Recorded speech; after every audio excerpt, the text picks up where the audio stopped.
I'm Amy the Bunny Lady, and this is my partner Elusive, Ellie for short. High five. Good job.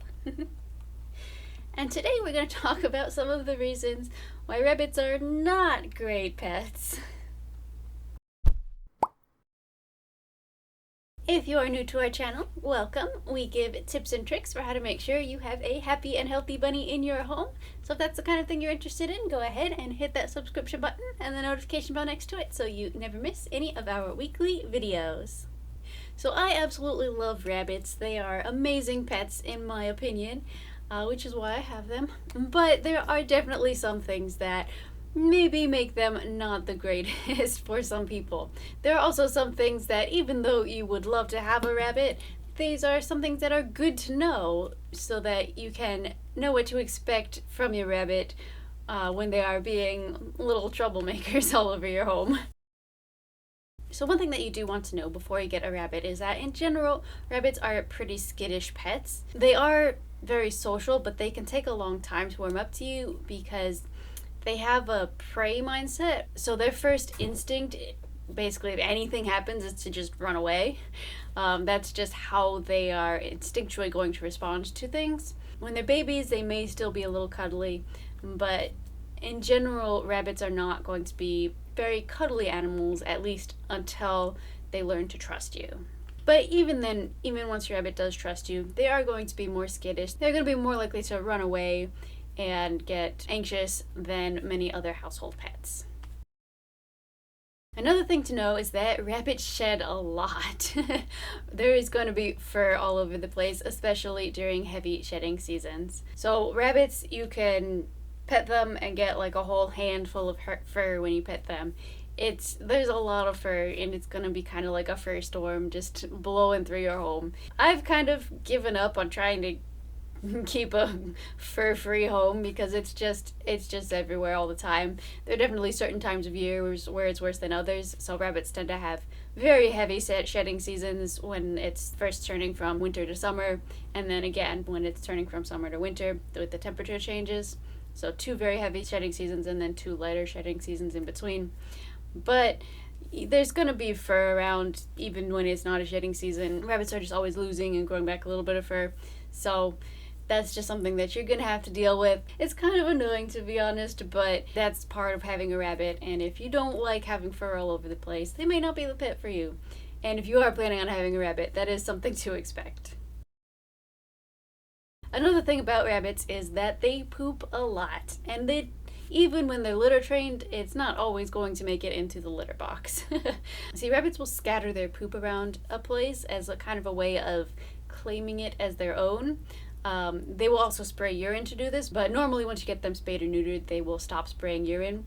They will still continue to scatter poops occasionally, especially in new areas or areas where they see as their territory, like their enclosure. You're always going to find some poop scattered around because that's just what rabbits do. They scatter their poop around. Their first time exploring a new area, they're going to be leaving a trail of poop behind them. So that's something that you're going to have to expect. The good news is that rabbit poop is the least gross poop I've ever had to deal with. And I've cleaned up after dogs, I've cleaned up after cats, I've cleaned up after other small animals like mice, hamsters, guinea pigs. Rabbits are the least gross poop. Their poops are basically just like sawdust condensed into a little hard Cocoa Puff ball. So at least, even though they poop everywhere, at least it's not something super gross. You can very easily sweep it up into a dustpan and clean it up.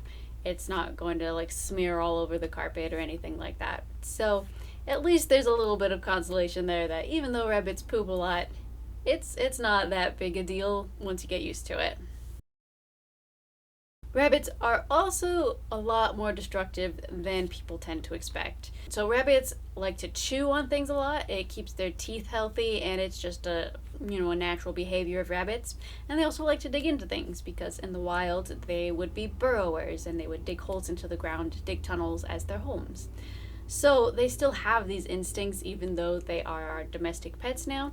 So you have to, give them toys or distract them from being destructive with these tendencies. So give them as many things to chew on as possible so that they then don't chew on your furniture legs, and give them like cardboard boxes to dig into so that they don't end up digging into your carpet. I do have a whole video on bunny proofing your home to make sure that you can keep your rabbit happy and keep your home safe at the same time, because they can end up being pretty destructive if you have not taken the time to, cover everything up and make sure that your rabbit has other things that they could chew on.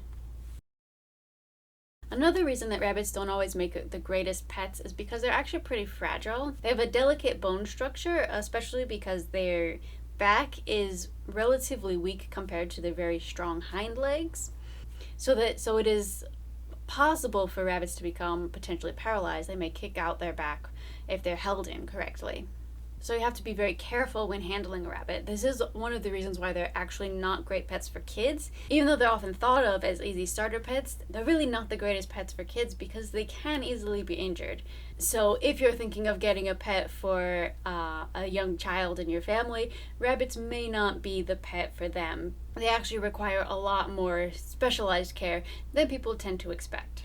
And you really do need to learn how to handle them with care so that you do not injure your rabbit. Kind of along the same lines, it's also really difficult to know when a rabbit is sick. See, as prey animals, rabbits have developed this instinct to essentially hide their illnesses. In the wild, this would essentially keep them from being picked off by a predator, so that they wouldn't see them as the weak link.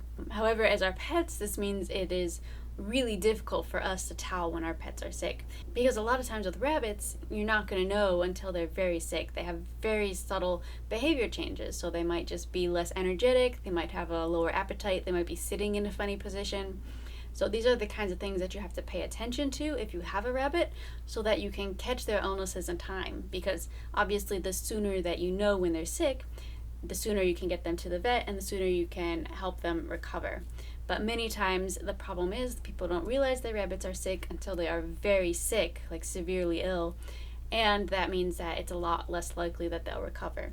So you need to be able to watch your rabbit, pay attention to their behavior, and learn the signs of sickness in rabbits so that you can get them the help in time. I do have a video going over common symptoms of illness in rabbit that you can check out so that you know what the basics to look for, but that is something to think about when you are deciding whether or not you want a pet rabbit.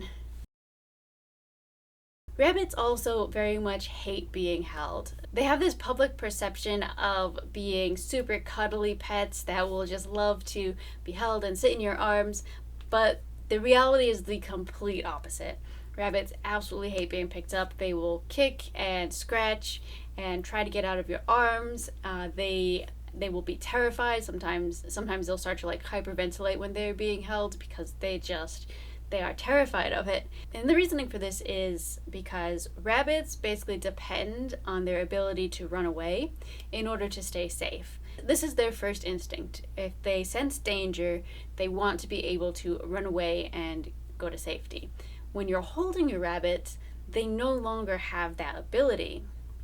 They feel trapped in your arms. They feel like if something dangerous were to happen, they wouldn't be able to go anywhere. They wouldn't be able to run away. So they tend to absolutely hate being held. They'll be terrified of it and they will constantly be trying to escape your arms. So they're not going to be the cuddly pets that people tend to expect. Now, of course, you're going to need to hold your rabbit occasionally, like to clip their nails or groom them, or just check them over if there's any health concerns. But you will want to keep this to a minimum so that your rabbit can continue to be happy around you and continue to trust you instead of being afraid of you because they think anytime that you approach them that you will try to pick them up. So in order to have a better bond with your rabbit, it's actually best to avoid picking them up as much as possible. Rabbits also need a lot of space. They can't just be kept in a tiny cage and be expected to be happy and thrive. It's different from what most people expect. They don't think of rabbits as the kind of pet that takes up a lot of space, but they really, really are. Rabbits are very active animals. They will naturally want to run around and explore different areas.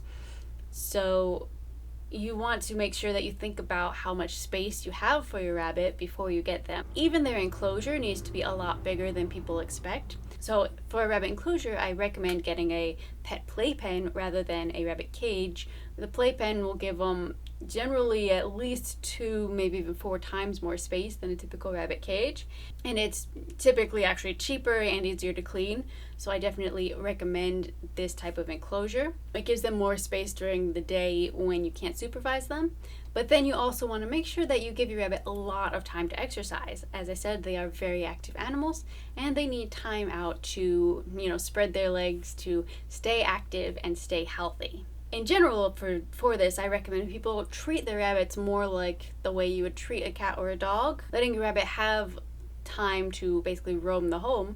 Whenever you're home, let your rabbit out and hang out with you. You don't have to treat it as like very strict supervised time with your rabbit where you have to watch them specifically. Instead, think of them as kind of part of the family and let them hang out with you whenever you're home so that they have time and space to get the exercise that they need. Rabbits also need a lot of attention, especially if you have just a single rabbit. See, rabbits are very social creatures. They would live in a group of rabbits if they were in the wild, and they would have friends, best friends among the group. They just have social needs. The same way that humans have social needs to be around other humans, rabbits are the same way. They need to be around other people. The best solution would be for them to be around other rabbits, but even being around you and interacting with other beings is excellent for their mental health and is absolutely necessary. So you need to be able to spend the time every day to socialize with your rabbit, to give them some attention, to give them that interaction that they really do need. If you would not be able to give them that time at this point, then it is probably best to get another pet that doesn't require as much socialization, or to get like multiple rabbits at the same time. So that's definitely something that you want to think about because they're not what you would normally expect. Now, personally, I think this is an excellent part of rabbits because that means that you have a social pet who will hang out with you all the time. But it can be a negative for someone who isn't expecting to have to spend so much time with their pet at home. Another thing that makes rabbits not the greatest pet is their complicated diet.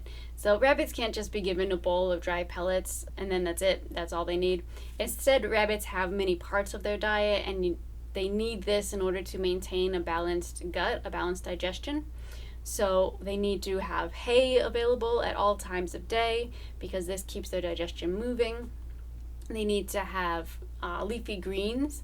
So fresh leafy greens on a daily basis, which means that you're going to have to be going to the grocery store frequently enough because greens are going to go bad if you just leave them in the fridge for a couple weeks. So you're going to need to think about getting and maintaining fresh leafy greens in your rabbit's diet.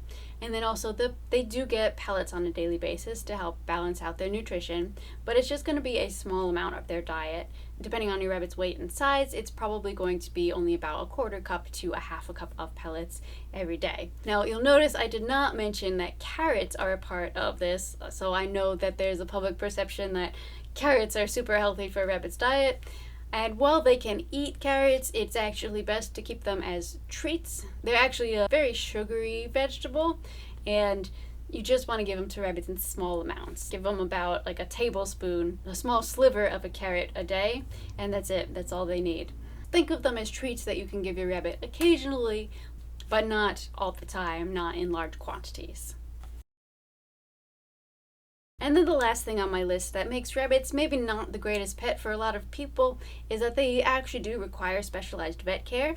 Rabbits can't go to the same vets as cats and dogs because they need someone who has specifically studied rabbits and has knowledge about the medications that rabbits can take, the rabbit's anatomy, and how to care for rabbits in medical emergencies.